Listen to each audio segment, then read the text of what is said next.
rough right now. Just need a little haircut. Edge up, a little fade. But I've been skeptical about these Kentucky barbers I'm around. I ain't got my Dominicans no more. I ain't got the Puerto Ricans. So I just been kind of woofing it out. Those that know, I did have dreads. Yes, I did cut them. Did I have dreads on my birthday?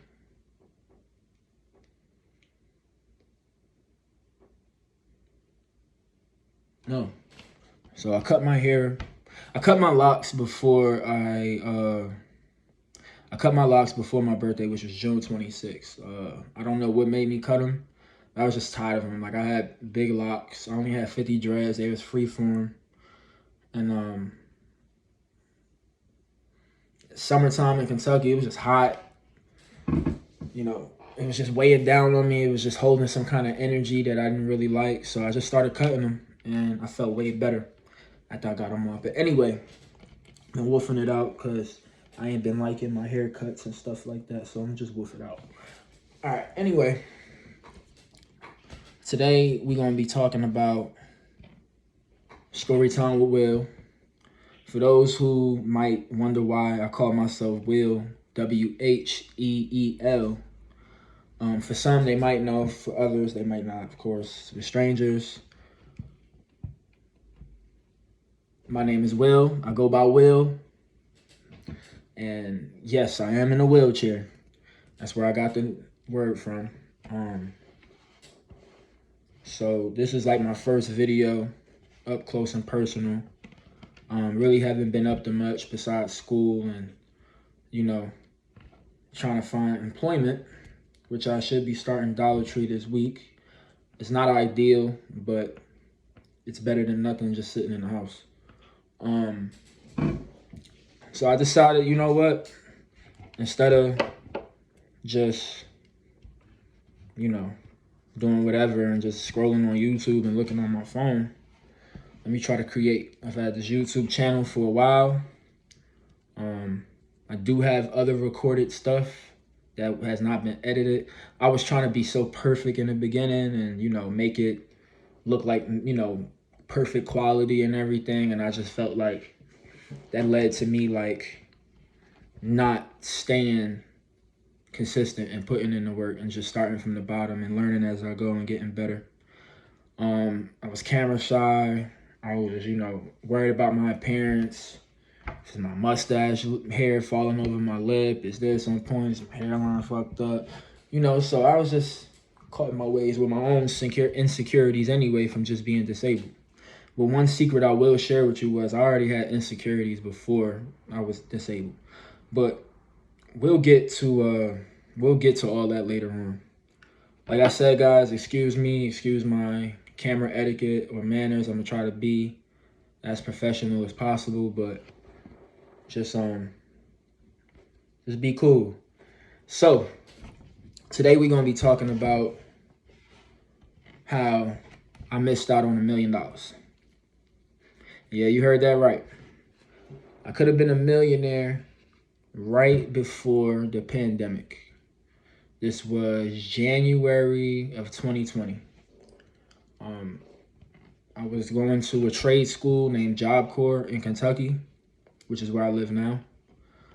I graduated Job Corps, but I just stayed out here for reasons we'll get into later or in another video. Right now, I just want to tell y'all this story. Probably try to keep it at, I'm already 4.5 minutes in. We're going to try to make this like a 10, 11 minute video. All right, so boom. I'm at the trade school in Kentucky. And I came there from Atlanta. Went through a few issues in Atlanta. Needed something different. Needed a life jacket for my future and career. So I decided to go to the trade school. Flew out to Kentucky. They paid for it. And at, you know, Job Corps, you take trades, welding, nursing, electrician, culinary arts. I did office administration. They have material handling, but I did medical administrative assistant. We'll get into all that in another episode, Life at Job Corps. I got some videos coming for y'all, trust me, but we're going to stay on point. So Reason I brought up Job Corps is because when you're a student at Job Corps and you live there, you have the option to go home on the holidays. Like I know they pay for Christmas / New Year, but you can go home on like Thanksgiving. But I think you would have to like use your personal time off, and you would have to be back by a certain date, and there's a lot of other things that go with that too. But Christmas they pay for. They give you some money for your pocket while you're while you're traveling, and then they pay for if you're taking a Greyhound, they'll pay for your Greyhound. Like if you live like Tennessee, Virginia type, Ohio. But like if you live in the deep south or northeast or whatever, you'll get on a plane, which is what people wanted to do because you got home quicker. So I had already went home 2019, the end of 2018. They paid for me to go back to Jersey, stayed out there for like 2.5 weeks, came back. So now it was the next year, 2019 leading into 2020. So I had don't mind me, I move around a lot. I have a hard time sitting still. We'll get better with that as the time goes on. And I am occupied at the moment, so that's why I'm not looking directly in the camera. For those who know, you know. So boom, now we're leading into it's time to go back home for Christmas. Now you have the option to stay if you ain't got nowhere to go or you just don't want to go back home or whatever. You can stay on center, but for people that you want to go home, you want to see your peoples, you want to have fun, you want to see what kind of gifts you got, all that type of shit. So I went home and got home. I was staying with my sister, just hanging out there, seeing people I need to see and everything. And then I kind of thought about it. I was like, damn. I'm like, now we're getting into the million, or at least $1 million. I'm like, damn, yo, like one of my goals reason why I really wanted to go home was because I wanted to party and I wanted to get tatted. Before then, I hadn't been tatted in like a year or two, you know what I'm saying? And I was like, you know what, I'm going to treat myself, and I saved up some money, I want to get tatted. So I set up an appointment downtown Elizabeth, New Jersey. And I'll never forget the date. It was January 3rd, 2020, right before, 2 months before COVID. So we got the date set up and everything, the time. You know me, I'm on nigga timing. So I'm running a little late, fashionably late. So I told my sister, I'm like, hey, can you drop me off at the library? Now, for those who know Elizabeth, that downtown area, Broad and Elizabeth Ave, you know the library, you know where the library at, and then there's like a fire station, there's like a firehouse. Sometimes they have officers like assigned to go to the fire station to do certain shit. I don't know why this particular cop was driving this fire truck, and it wasn't the big fire truck that put out fires. It was like a 4-door, I guess, emergency kind of fire truck or whatever. Like it was a regular truck, it just had fire station shit on it. So I'm crossing the street, library's in the back of me, and I'm crossing to go onto Elizabeth Ave from Broad. I'm right there close to that corner. I got the right of way. I'm within the crosswalks. The light is just turning yellow. So I still got the right. Now he's coming from this side. And you know how you getting ready to make a right turn on red? Like you don't slow down all the way. Like you don't completely stop as you should and look both ways. If you don't see any cars coming and you about to make a right turn, you kind of just slow down a little bit, throw on your blinkers, and if ain't no cars coming, you squeeze out real quick. It's Jersey, it's defensive driving, so it's like, it's not like stuff like this don't happen. But let me tell you what happened. So as the truck is coming towards me, in my mind, I'm thinking he's gonna stop. It's a city official. This ain't just some drunk dude, whatever, You never know what it was, though. And I'm dancing around the conversation. Let's get to it. We close to 10 minutes. So I'm about maybe 4 steps, 2 pushes, whatever you want to call it, away from the sidewalk corner. I'm thinking he gonna stop. So I'm still going though. I ain't slowing down because I don't like being within traffic anyway. I don't like being exposed on the road like that anyway, even if it is my right of way. I done cross highways, all type of shit in a wheelchair. So I'm very cautious. He doesn't stop. So the metal grill on the front, or steel grill in front of the truck, the hood, I don't know why. It didn't hit me straight on. It hit my wheel first, and then it hit like my backrest of my chair. So my first instinct that kicked in was, let me grab, I've been in car accidents before, but I've never been hit by a physical car. I've always been in the car when the car got hit. I've never got hit walking, none of that. This is my first time even going through some shit like this. So my survival instincts just kick in. So I grabbed the grill, and I'm just holding on to the grill. Now where I messed up was when he stopped, for some reason I let go of the grill. So I kind of flew. I ain't fly far, but it was, for me being in my own body, it didn't seem that bad. But I'm pretty sure anybody that knows Elizabeth, New Jersey, knows that Broad Street and Elizabeth Ave, that intersection with that courthouse, pizza store on the corner, Boost Mobile, Jackson Hewitt, all them little tax spots, it's a busy area. It's a bustling area. And it was a Friday. So I let go of the grill. And I know people that's looking on is like, yo, what the fuck? Excuse my language. But like, people, I know if I was somebody watching that happen, I'd be like, yo, what the fuck? You know what I'm saying? So that's my feet squeaking against my foot plate.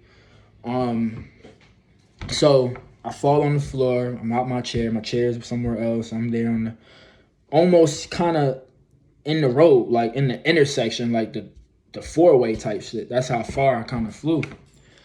And I wasn't hurt as somebody would expect me to be. I wasn't hurt. I was more aggravated because I was running late for the tattoo appointment. I just got hit by a truck, and now I'm seeing the cop getting out of the truck, and I know him. Like, this is I don't know if he's still like this. I don't know if he's still working Elizabeth. Anybody that see this video from Elizabeth, if you know Officer Gonzalez, it was him. That nigga hit me. Fuck that. That nigga hit me. But I will give him this respect. He got out. He asked me. He was like, yo, man, I'm sorry. My brake slipped, which was bullshit. He just wasn't paying attention. Now, a logical mind would think, all right, I know he's not purposely trying to hit somebody in a wheelchair, or just anybody, period. Nobody's really intentionally trying to hit somebody in their car, especially if you're a cop, because you can get fired for some shit. I'm pretty sure he had to do a DUI. I'm pretty sure he had to take a breathalyzer, all type of shit, do a bunch of paperwork, all that, because it was caught on camera. He got out, he asked me, he was like, yo, he made a bullshit story. I'm just talking to him like, yo, you gotta watch where the fuck you going, da-da-da. He was like, do you want me to call the ambulance? Because Trinitas was right up the street, you know. And this is the hardest part to always say. And the video is basically over. When he asked me if I wanted him, to call the ambulance, all I was thinking was tattoo. This one right here. I lost out on at least $600,000 for this tattoo that I paid $450 for. So I wasn't hurt. I want y'all to understand something though. I wasn't hurt in the moment. My adrenaline was rushing. And when you paralyzed, they say your body is more relaxed. So it's not as tensed up and stuff, you know. So only thing I came out of that with was some bruised ribs. That was it. They helped me back in the chair. Once I said no ambulance or whatever, just watch where you're going. Another pedestrian walking, and the cop helped me back up into my chair, and I just rolled away. The tattoo parlor was right there. I went in there, told him what happened. We laughed about it, and I got my tat, and then that was it. And then as the weeks started coming, you know, started feeling the pain and shit. Another reason why I wasn't thinking. And that's why I'm doing this video, to really recap and get some of y'all opinions. I wasn't thinking in the moment. I didn't have the right knowledge of that situation. And I'm not somebody that wants a handout, you know. I know somebody very close to me that I watch, you know, spend up at least $300K. So I've seen money before, and how prepared and financially, and how much financial literacy you need to know to even maintain that kind of money, you know? So I wasn't tripping about this shit because I'm not really a materialistic person. I never went to the hospital. Once I found out, another reason why I didn't want to go was because I was scheduled to be back at Job Corps in like 2 or 3 days. So I'm thinking like, damn, if I go to the hospital, they might try to hold me. I'm not thinking money at this moment. I'm just thinking I still got my life. I could have died. He could have got hurt. That's the shit that's on my mind. If I was a materialistic person, I think I would have came up off of that because I'd have just been thinking dollar signs. Then, as I started telling people, they was like, yo, you need to sue, bro. You get a lot of money for that. I'm like, all right, yeah, you're right. So I looked up the law because I thought it was over with, I looked up the law in New Jersey, and it says you have up to 2 years after the incident occurs to sue. Now, it wasn't even a year yet. It wasn't even 2 or 3 months yet. I reached out to a lawyer. I reached out to a few lawyers, and I let them know the circumstances, and they basically told me, without that hospital report, ain't nothing they could really do because it was never, you know what I'm saying? You basically could have got bruised ribs from anything, even with your report the x-rays I got when I got back to Kentucky, and I didn't even believe him at first. Because once he said the amount that he could have got me, I'm like, no. What he talking about? Like, I'm about to reach out to I'm about to get some second, third, fourth, fifth advice. And everybody I reached out to told me the same exact thing. They said, yeah, we wouldn't have a problem taking it on, but we're gonna fall. We're gonna spend more money trying to fight, and this is the city you're going up against. So it's like, I don't know. As I'm talking about it and I'm thinking about it, I'm thinking like, damn, well, because of where it happened at, I know there was cameras. You know what I'm saying? So I mentioned all that type of stuff or whatever. And I just kind of, I don't know. Once I was out of New Jersey and I was in Kentucky and I would have to fly back and everything and all, and then COVID popped off and the world shut down. If I would have stayed on that ground and went to that hospital, I could have got 1,000,000 of these. It could have all been virtual because of COVID breaking out, and the lawsuit was already the lawsuit was already filed before COVID with a significant amount of evidence, cameras, my hospital report, just me being in a wheelchair, them being official. They probably would have just settled out, and they would probably just gave me some bread. But not thinking and being thirsty for shit.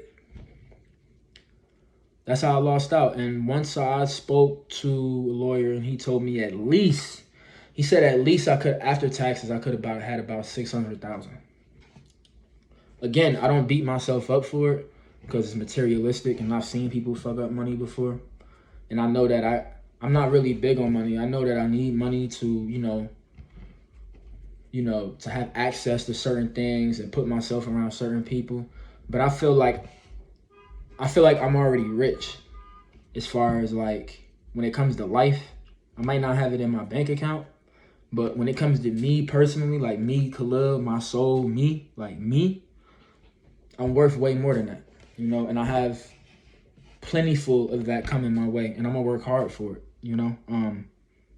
I'm not somebody that needs $1 million, The only way I would want $1 million if that's how bad life got to where you needed that amount of money to just live a regular day lifestyle. Until we get to that, I'm cool with 100.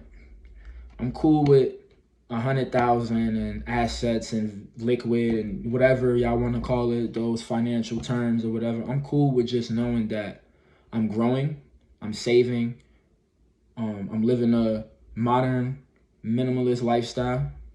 My people are taken care of. My mom is good insurance. My dad is good, health insurance.